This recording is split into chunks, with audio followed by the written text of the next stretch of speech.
여러분 안녕하세요. 네, 오늘은 찬양 에피소드 두 번째 시간으로 여러분들을 찾아왔습니다. 오늘 먼저 같이 들려드리고자 하는 곡은 예수를 나의 구주 삼고 라는 곡인데요. 같이 듣고 이 시간 시작하도록 하겠습니다.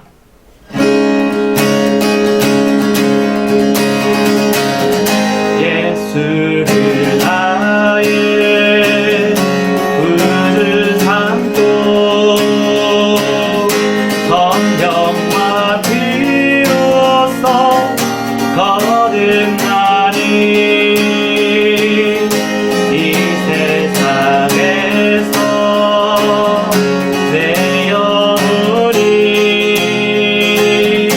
하늘의 영광 누리구나. 이것이 나의 간증이요 이것이 나의 찬송일세. 나 사는 동안 끊임없이 구주를 찬송하리로다.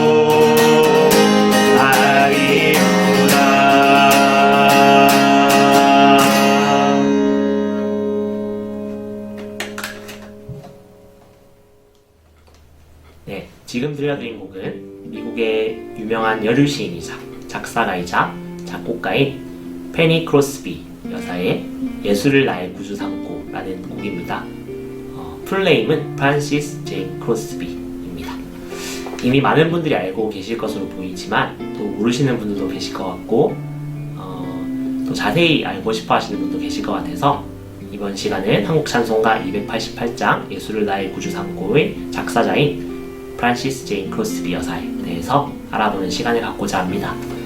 크로스비 여사는 1820년 미국 뉴욕에서 아버지 존 크로스비와 어머니 머시 크로스비 사이에서 태어났습니다. 그런데 그녀는 태어난 지 6주가 되었을 때 의사의 실수로 시력을 잃게 되고 맙니다. 그리고 엎친 데 덮친 격으로 그녀의 아버지 존 크로스비도 곧 중병이 들어서 세상을 떠나게 되고 말죠. 21세의 과부가 된 그녀의 어머니는 남의 집으로 일하러 다녀야 했고 페니 크로스비는 할머니의 손에서 자라게 됩니다. 하지만 할머니는 페니를 신앙 안에서 많은 것들을 가르치며 성장하도록 만들었습니다. 또 할머니는 성경뿐만 아니라 문학 작품도 많이 읽어주었는데 이것이 페니의 인생에 큰 영향을 끼치게 된 것으로 보입니다. 그리고 그녀가 아래의 찬양 가사를 썼을 때는 겨우 8살이었습니다. 가사는 이와 같습니다. 나는 친구들의 얼굴이나 들판의 꽃, 푸른 하늘과 아름다운 별을 볼 수 없지만 만족이라고 부르는 작은 보물을 평생 내 마음에 담아두겠다고 다짐했어요. 페니 크로스비 여사는 어린 시절 문학에 대한 관심을 눈뜨면서 더 많은 것을 배우고 싶어 했습니다. 그런데 당시 장애인들에 대한 교육은 일반화되어 있지 않았죠. 하지만 그녀는 하나님께서 붙여주신 여러 동역자들을 통해서 놀랍도록 성장해 나갈 수 있는 기회와 배움의 기회를 얻을 수 있게 되었습니다. 메인 학교에서 시를 공부하고 학생들을 가르치는 교사로 지내게 되었고 그녀의 시가 많은 사람들에게 읽히고 영향을 주게 되었죠.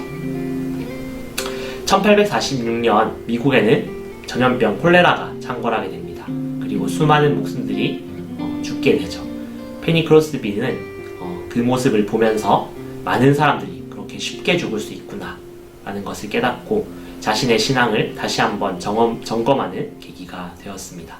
그러던 중 30세 1850년 11월 20일에 브로드웨이에 있는 예배당의 부흥 집회에 참석했을 때 지금의 찬송가 141장 웬 말인가 날 위하여 라는 찬송을 듣고 부르면서 그동안 자신이 하나님이 아닌 다른 것들을 붙잡고 있었다는 것을 깨닫고 극적인 회심을 하게 됩니다. 그녀는 일어나서 예수님, 내가 스스로 인생을 고쳐보려고 노력했지만 실패했습니다. 이젠 주님이 내 삶을 맡으시고 주관해 주옵소서 라고 기도하게 되었습니다. 이후 페니 크로스비 여사는 각계각층에 있는 사람들을 만나게 됩니다. 시인, 소설가, 작가뿐 아니라 정치인, 경제인, 대통령, 고아와 가부, 가난한 자, 거리의 사람들을 만나게 되죠. 그리고 더욱 충만한 열정을 가지고 하나님을 찬양하는 데 시간을 쏟게 됩니다. 특히 그녀의 찬양 시에 곡을 붙여주었던 소중한 동역자들도 만나게 됩니다. 직접적인 만남을 통한 것은 아니었지만 그녀에게 찬송에 대한 깊은 이해를 만들어준 미국 음악의 개척자 로엘 메이슨, 그리고 페니의 서정시가 대중의 인기를 얻게 되는 결정적인 계기를 작용했던 조지 루트, 그리고 하나님의 사명을 감당하는 길에서 진정한 동역자가 되어준 윌리엄 브래드버리, 실베스터 메인, 로버트 로리, 윌리엄 하우드론, 그리고 무디, 그리고 찬양사역자 생키 등은 그녀에게 소중한 동역자들이었습니다. 한 번은 그녀에게 누군가 이렇게 물었다고 합니다. 페니, 당신은 장님이 아니기를 원하지 않나요? 그때 그녀는 이렇게 대답했다고 합니다. 글쎄요, 장님이어서 좋은 점이 있어요. 장님이어서 좋은 점은 내가 맨 처음 천국에서 본 얼굴이 바로 예수님의 얼굴이라는 겁니다.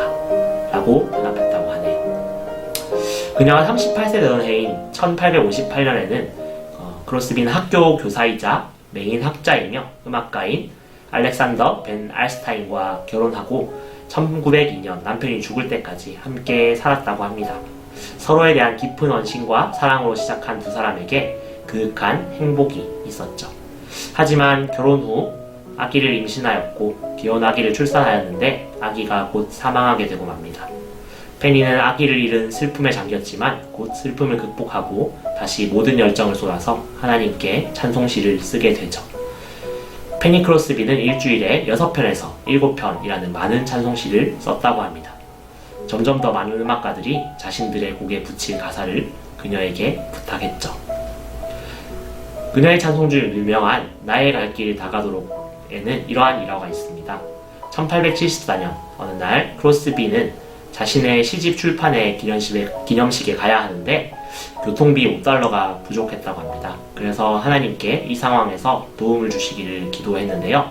기도를 마치고 난 후 크로스비가 찬송시를 쓰고 있을 때 어떤 손님이 방문했다고 합니다. 그리고 크로스비와 인사를 나눈 후에 그녀의 손에 $5를 쥐어주고 갔다고 하네요. 어떻게 보면 별일 아니고 어떻게 보면 신기한 이 일을 통해서 크로스비 여사는 바로 나의 갈 길 다가도록 예수 인도하시니 라는 찬송시를 쓰게 되었다고 합니다. 이와 같은 여러가지 어려움 속에서 그녀는 생애 마지막까지 하나님을 찬양하는 시를 12,000개 이상 지었다라고 합니다. 그리고 그녀의 작품은 전 세계적으로 1억 부 이상 출간되었죠. 크로스비는 1000개 이상의 세속적인 시들도 쓰고 4권의 시집과 2권의 베스트셀러 자서전을 출판하기도 했습니다. 또 애국적인 노래나 성경적 주제로 칸타타나 오페라 대본을 쓰기도 했다고 하네요. 그리고 선교 집회나 대중 연설을 할 때면 많은 사람들이 그녀의 연설에 감동을 받기도 했다고 합니다. 비록 19세기 말까지 출판사들이 한 사람의 저작물을 너무 많이 내는 것을 두려워했기 때문에 200여 개에 가까운 가명을 썼다고 하는데요. 이 가명들이 현대에 들어서면서 대부분 그녀의 작품으로 인정을 받게 되었습니다. 크로스비 자신도 넉넉한 삶은 아니었지만 늘 자기보다 이웃을 위해 재산을 기부하고 베푸는 삶을 살았습니다. 그리고 생키는 그녀에 대해서 이렇게 표현했다고 합니다. 생키는 무디와 함께 했던 찬양 사역자인데요. 그녀가 없었다면은 무디의 사역도 없었을 것이다 라고까지 평을 했다고 합니다. 그리고 그녀는 찬송가의 여왕, 미국 현대 집회 찬송의 어머니로도 불리고 있고요. 한국 찬송가 집에도 모든 작사가 작곡가들 합친 중에서 가장 많은 24곡이 실려 있어서 한국 교회에서도 가장 사랑받는 작사가라고 할 수 있겠습니다. 그리고 그녀는 1915년 2월에 감사와 만족의 삶을 마치고 95세의 일기로 조용히 하나님의 부르심을 받게 되었습니다. 특히 그녀의 묘비에는 가장 유명한 시라고 할 수 있는 예수를 나의 구주 삼고의 가사가 새겨져 있다고 하네요. 한국 찬송가 집에 실린 그녀의 대표작은 다음과 같습니다. 예수를 나의 구주 삼고 예수 나를 위하여 너희 죄 흉악하나 예수께로 가면 인내하신 구세주여 나의 갈 길 다가도록 나의 영원하신 기업 나의 생명 되신 주 주의 음성을 내가 들으니 오 놀라운 구세주 예수 내 주 자비한 주께서 부르시네. 이처럼 유명한 찬송가들 그리고 교회를 많이 다니지 않았어도 한 번쯤은 들어봤을 만한 곡들이 그녀의 곡이라니 참 놀랍네요. 그녀의 자세한 삶에 대해서 좀 더 알고 싶으시다면 페니 제인 크로스비의 일대기인 영혼의 찬양 전도자 페니 크로스비도 추천드립니다.